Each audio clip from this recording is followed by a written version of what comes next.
तो मेरे दोस्तों, इस वक्त मैं मौजूद हूँ F9 पार्क के अंदर। मैं आपको अपने कैफ के एग्ज़ाम के एक्सपीरियंस के हवाले से बताना चाहता हूँ। तो बेसिकली मैंने 3 पेपर्स दिए थे, FAR2, MFA और audit, and it was my qualifying attempt and it will be इंशाल्लाह। और 1 सितंबर को मेरा FAR2 का पेपर था, 3 सितंबर को MFA का और 8 सितंबर को मेरा ऑडिट का पेपर था। सबसे पहले मैं बात करता हूँ FAR2 के पेपर की, जो कि 1 सितंबर को था। तो मैं इसका तकरीबन 90% सिलेबस कंप्लीट कर पाया था। इसमें IS-28 जो है मेरा वीक था और इंटेंजिबल एसेट मैं ऑलमोस्ट स्किप कर गया था, बिकॉज टाइम ही बचा था, तो 90% सिलेबस ही कंप्लीट कर पाया।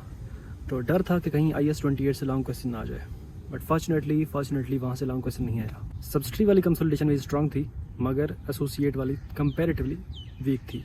पास्ट पेपर्स को जब मैंने देखा तो मेरा हौसला काफ़ी मस्त हुआ। तो यूँ कह लो कि ये चैप्टर मेरा कंपैरेटिवली वीक था बाकी चैप्टर्स की निस्बत। तो फॉर्चुनेटली यहाँ से लॉन्ग क्वेश्चन नहीं आया। एग्ज़ाम डे की बात करूँ तो मैं एग्ज़ाम सेंटर तकरीबन 20 मिनट पहले पहुँचा। रॉयल एग्जेक्टिव मार्कीज़, ये मेरा एग्ज़ाम सेंटर था इस्लामाबाद के अंदर। तो मैं वहाँ 20 मिनट पहले पहुँचा, अपनी सीट पर विराजमान था, पेपर का वेट कर रहा था। And there was a girl who came to me. Actually वो अपनी सीट ढूंढने जा रही थी, पीछे ही मेरी लाइन के अंदर ही प्रोबेबली उसकी सीट होगी। तो वो आ रही थी। Eventually she looked at me and she said, hi are you, and she said I have seen you, because यहाँ पे थोड़े बर्गर टाइप बच्चे हैं तो वो मोस्टली इंग्लिश में बात करते हैं। तो मैंने उसकी तरफ स्माइल बैक किया, बट मैंने ऐसे नेगेटिव में सर हिलाया कि मैं वो नहीं हूँ जो तुम सोच रही हो, बिकॉज आई थॉट कि शायद हनी ट्रैप हो सकता है, पता नहीं कौन है कौन नहीं। खैर वो उसके बाद फिर अपनी सीट ढूंढने चली गई पीछे। उसके बाद मेरा मूड फ्रेश हो गया। पहले डर लग रहा था पेपर के हवाले से कि पेपर कैसा आएगा कैसा नहीं, बट उसके बाद मैं थोड़ा रिलैक्स हो गया। बट फ़ौरन से अपने आप को वापस लेके आया कि तुम्हारा आज पेपर है, इंसान के बच्चों की तरह अपने पेपर पे तवज्जो दो, अपना अच्छे से पेपर करो, उसके बाद फिर वापस जाना। खैर शिराज को मैंने वापस आके बताया था कि ऐसा इंसिडेंट हुआ। तो उसने कहा कि तुम भी उसको बोल देते कि हाँ मैंने भी आपको देखा है, शायद कहीं गुफा में, शायद कहीं किसी पहाड़ पे, किसी साहिल समंदर पे, किसी जंगल में कहीं पे। मतलब तो उसको मैनिपुलेट कर लेता, तो उसको बोल देता कि हाँ मैंने भी आपको देखा है कहीं पे। तो खैर ये तो मजाक था। एग्ज़ाम की बात करी जाए तो पेपर ओवरऑल मॉडरेट था, अच्छा था। लीजेस में से एक लॉन्ग क्वेश्चन आया हुआ था 15 नंबर का। लेसी और लेसर के हिसाब से हमने एंट्रीज करनी थी, जनरल एंट्रीज। तो सीरियसली मैं उसको देख के काफ़ी एक्साइटेड हुआ। मुझे लगा कि तो बहुत इजी पीजी है, मैं इसको कर लूँगा इंशाल्लाह, पेपर कंफर्म पास है। तो क्या हुआ कि लेसी वाला पोर्शन तो बिल्कुल ठीक कर लिया मैंने, लेकिन लेसर के पोर्शन में मैंने उसको ऑपरेटिंग लीज की बजाय फाइनेंस लीज के तौर पर ट्रीट कर दिया। अब ज़ाहिर बात है, ऑपरेटिंग की बजाय जब फाइनेंस लीज के तौर पर ट्रीट करूँगा तो उसकी वजह से वर्किंग भी गलत करूँगा, वर्किंग गलत तो एंट्रीज़ गलत, एंट्रीज़ गलत तो मार्क्स भी ऑलमोस्ट मुश्किल मिलने हैं। तो 15 में से लेसी वाले पोर्शन में से तो आएंगे, ठीक है, लेसर वाले पोर्शन में से शायद 1-2 नंबर दे दे, तो 7-8 नंबर एक्सपेक्ट कर रहा हूँ 15 में से। तो ये मैंने बहुत बड़ा ब्लंडर मारा। अगरचे इस क्वेश्चन में मैं सीरियसली 12-13 इवन 14 नंबर भी ले सकता था, क्योंकि लीजेस मेरा काफ़ी स्ट्रॉन्ग था, बट थोड़ी सी एक्साइटमेंट की वजह से, ओवर एक्साइटेड होने की वजह से, ओवर कॉन्फिडेंट होने की वजह से ये थोड़ा सा मैंने ब्लंडर मारा, जिसकी वजह से अच्छा खासा ये क्वेश्चन अफेक्ट हुआ। खैर कंसोलिडेशन में से क्वेश्चन आया हुआ था, वो मेरा अच्छा था, वो मैंने अच्छा किया। बाकी भी ओवरऑल पेपर जो है अच्छा मेरा गुजरा, और इंशाल्लाह मेरे मुताबिक ये भी पास है, ठीक है। लेकिन अगर वो कंफर्म ठीक हो जाता ना, लाइक लेसर वाला पोर्शन अगर मैं ऑपरेटिंग लीज मान के ही चल लेता, और वो अगर मेरा लाइक 12-13 नंबर वहाँ से आ जाते ना, तो फिर कंफर्म था। लाइक अगर लीजेस वाले क्वेश्चन को अगर मैं ठीक से सॉल्व कर लेता, ठीक से प्रेडिक्ट कर लेता, थोड़ा सा अपने आप को रिलैक्स करके ठंडे दिमाग के साथ सोच लेता, तो ये फिर तो मैं अब 100% श्योरिटी के साथ कह सकता कि ये कंफर्म पास है। बट अभी भी इंशाल्लाह 70-80% चांसेस है कि ये पास हो जाएगा, क्योंकि मेरे मुताबिक जो नंबर हैं वो 50 से ऊपर ही बन रहे हैं। और हिस्टोरिकल ट्रेंड को देखा जाए, हिस्ट्री को देखा जाए, तो पास्ट में जितने भी मैंने एग्ज़ाम दिए, और मेरे मुताबिक अगर किसी पेपर में 46-47 नंबर बन रहे हैं मेरे मुताबिक, तो वो पेपर पास हो जाया करता था। लेकिन इसमें तो 50+ बन रहे हैं, तो इंशाल्लाह ये मेरे हिसाब से पास है।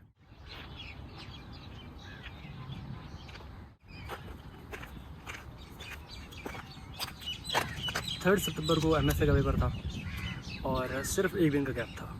यानी अगर 1 सितंबर को FAR2 का पेपर हो रहा है तो 3 सितंबर को MFA का पेपर हो रहा है, सिर्फ एक दिन का गैप था। अब एक दिन में इतना वास्ट सिलेबस कैसे कवर हो सकता है? तो ज़ाहिर सी बात है, नींद पे कंप्रोमाइज़ किया। मैं रात भर नहीं सोया, इवन सुबह ब्रेकफास्ट भी नहीं किया, और एग्जैक्टली सुबह 7:30 बजे जाके MFA का मेरा सिलेबस कंप्लीट हो पाया। तो उसके बाद उसके बाद मैंने शावर लिया और बगैर ब्रेकफास्ट किए, हाँ सिर्फ रियो का बिस्किट लिया था स्ट्रॉबेरी फ्लेवर, वो खाया था और मैं फिर पेपर देने चला गया था। और डर था कि कहीं मुश्किल पेपर ना आ जाए, बट फॉर्चुनेटली जिस चैप्टर को मैं करके गया था अच्छे से, उस चैप्टर में से ही क्वेश्चन आए हुए थे। बजटिंग के क्वेश्चन में एक मैंने ब्लंडर ये मारा कि मैं तकरीबन आधे से ज़्यादा क्वेश्चन कर चुका था, लेकिन उस पर इन्फ्लेशन रेट लगाना भूल गया। जब रियलाइज़ हुआ तो तकरीबन आधे से ज़्यादा क्वेश्चन सॉल्व हो चुका था, तो फ़ौरन से क्रॉस मारा उस क्वेश्चन को, नेक्स्ट पेज पे दोबारा से किया।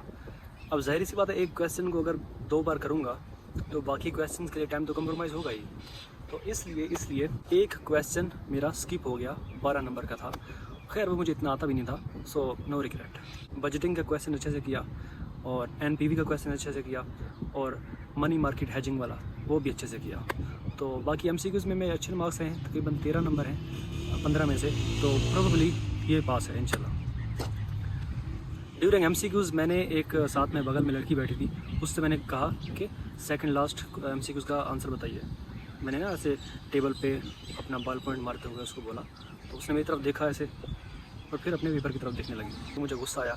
खैर मैं फिर अपना करने लगा और मेरे मुताबिक जो सही लग रहा था मुझे वही मैंने क्लिक कर दिया और फॉर्चुनेटली वो ठीक भी हो गया अल्हम्दुलिल्लाह। बट MCQs मैंने पहले सॉल्व कर लिए।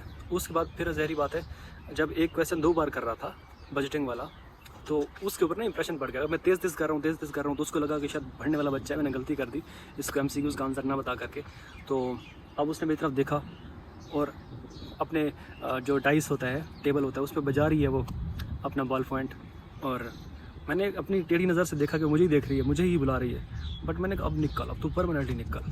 पहले मुझे निकाल रही थी, अब तेरी माँ की आँख तू भी निकल। तो मैंने उसको नहीं देखा, मैंने बताया ही नहीं, ठीक है, मैंने फुल इग्नोर किया। पहले उसने मुझे इग्नोर किया, फिर मैंने उसको इग्नोर किया, मैंने कहा तू भी निकल। खैर MFA का पेपर इस तरह से हुआ और इंशाल्लाह ये पास हो जाएगा आपकी दुआओं से।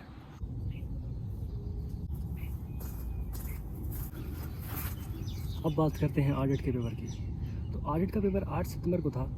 3 सितंबर को MFA का पेपर देने के बाद मैं वापस आया, अपनी नींद मुकम्मल की, एक चैप्टर किया था, फिर सो गया था और 4 सितंबर को भी अपनी नींद मुकम्मल की।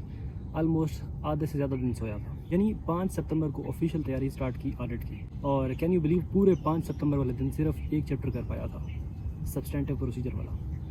6 सितंबर को सिर्फ दूसरा चैप्टर कर पाया था, इंटरनल कंट्रोल वाला।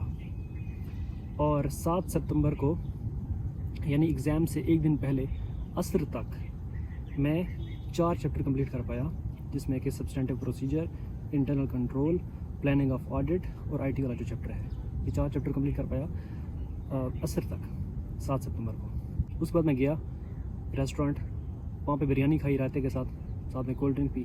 तो आई डोंट नो आपने शायद इस चीज़ को एक्सपीरियंस किया हो या ना, कि जब हम बिरयानी खाते हैं रायते के साथ में कोल्ड ड्रिंक, तो उसके बाद हमें अच्छी सी गहरी नींद आती है। तो खैर मैंने ये जानबूझकर इंटेंशनली ऐसा किया, मैं जाके बिरयानी खाई और उसके बाद आके सो गया। तकरीबन 2-2.5 घंटे सोया, अच्छे से नींद मुकम्मल की और फिर उठा। और अब पेपर में से तकरीबन 12 से 14 घंटे रहते थे। मैं पूरी रात जाग करके जो बाकी चैप्टर्स बचते हैं ऑडिट के, वो कंप्लीट किए।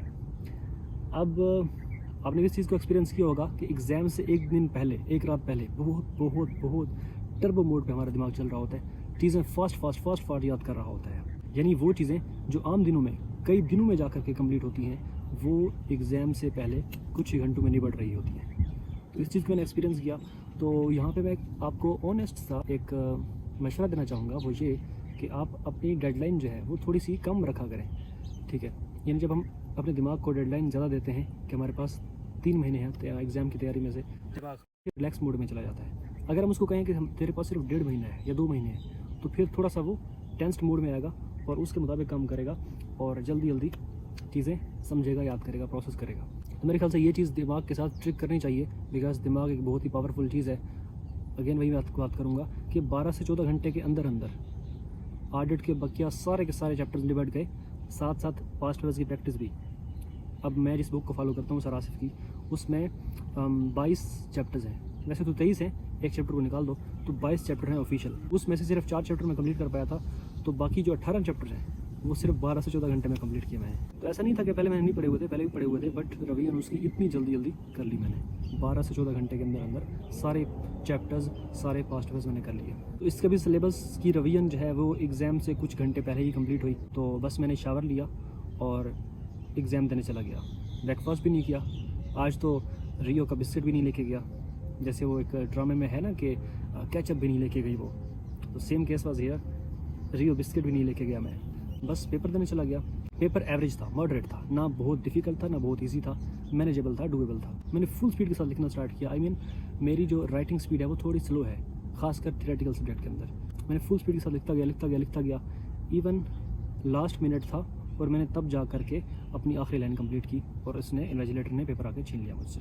पूरा का पूरा पेपर कंप्लीट हो गया और प्रोबेबली ये पास है इंशाल्लाह, मेरे मुताबिक पास है। बाकी जैसे उसको ठीक लगे, जैसे है ना, वक्त ऐसा ना दीजिए कि भीख लगे, बाकी जैसे आपको ठीक लगे।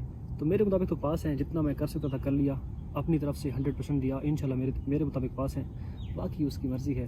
तो उसकी मर्ज़ी है, मेरा माथा अब दे ना दे। बाकी होपफुली आपके एग्ज़ाम भी अच्छे गए होंगे, अगर नहीं तो my best wishes are with you for your next attempt. Thank you so much for watching this video. अल्लाह हाफ़िज़। प्रोबेबली वो अपनी सीट ही ढूंढ रही थी पीछे। जस्ट मिनट, अजान हो जाए। यहाँ पे मैंने एक बहुत बड़ा ओ मैंने तुझे देखा हंसते हुए गालों में, बेज़र ख्यालों में, हुस्न के हवालों में, सोने के बालों में, मोरने की चालों में, मट्टी के प्यालों में, पीतल के थालों में।